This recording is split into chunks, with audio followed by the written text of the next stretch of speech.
क्रिस्त में आदि प्रिय सिस्टर्स एवं बच्चों, आज का पहला पाठ पौलुस के द्वारा लिखा हुआ दूसरा पत्र कोरिन्थियों का लिखा हुआ दूसरा पत्र से हम सुने हैं।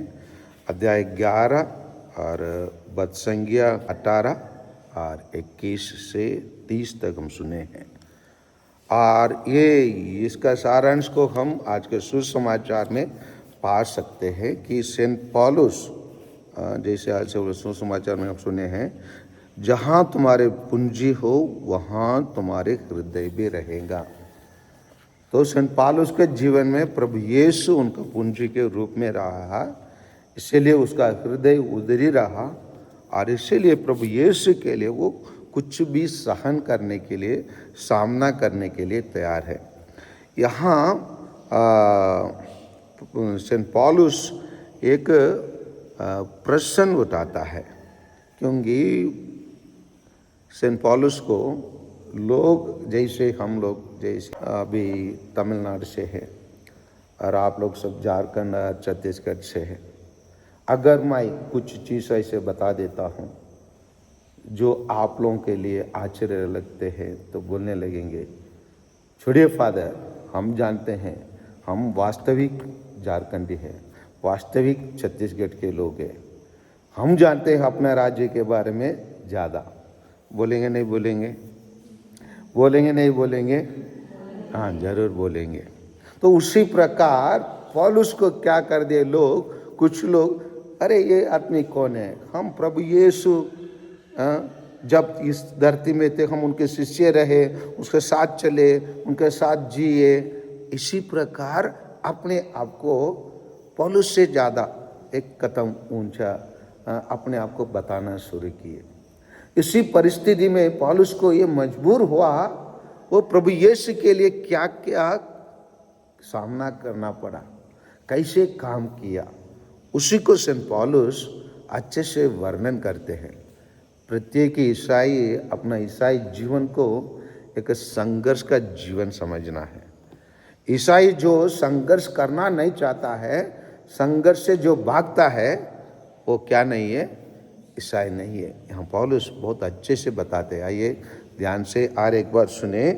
मैं उनसे मतलब जो लोग बताते हैं ना, है ना, मैं वो हूँ, मैं पहले से ही प्रभु मसीह के जानता हूँ, उनके लिए पौलुस बताता है, मैं उनसे अधिक परिश्रम किया, अधिक समय बंदी गृह में बिताया और अधिक बार कोड़े खाए, मैं बारंबार प्राण संकट में पड़ा।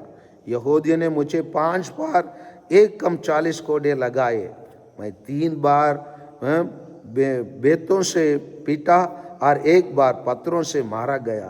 3 बार ऐसा हुआ कि जिस नाव पर मैं यात्रा कर रहा था वो टूट गई और 1 बार वह रात और दिन पर खुले समुद्र पर इधर उधर बहती रही।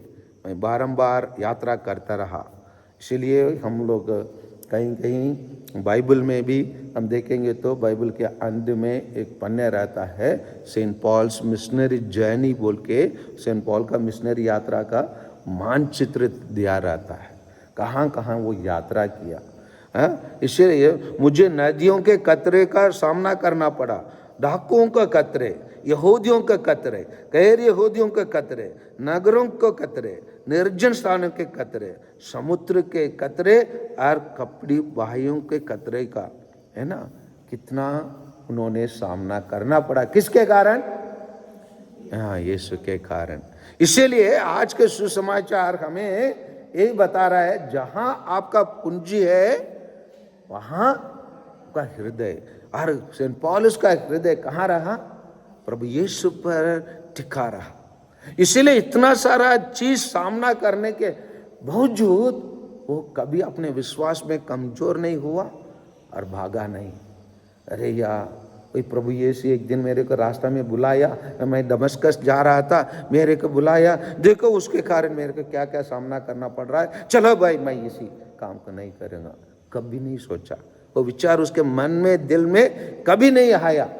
कभी कभी हम लोग फादर सिस्टर लोग बनने के बाद कहीं कहीं ऐसे जगह में आ जाते, ट्रांसफ़र हो जाते, हमारे मन में विचार आता है नहीं आता है? आता है। आइए हम सेंट पॉलुस से सीखे, ऐसा विचार हमसे दूर हो जाए, पॉलुस के समान हम कष्ट को सामना करना, संघर्ष करना, क्योंकि उसका पूंजी कहाँ रहा? यीशु पर रहा। आइए हमारे पूंजी भी किस पर रहे? यीशु पर रहे, ताकि यीशु पर रहने से कोई भी चीज़ को हम लोग क्या कर सकते हैं? सामना कर सकते हैं। हमें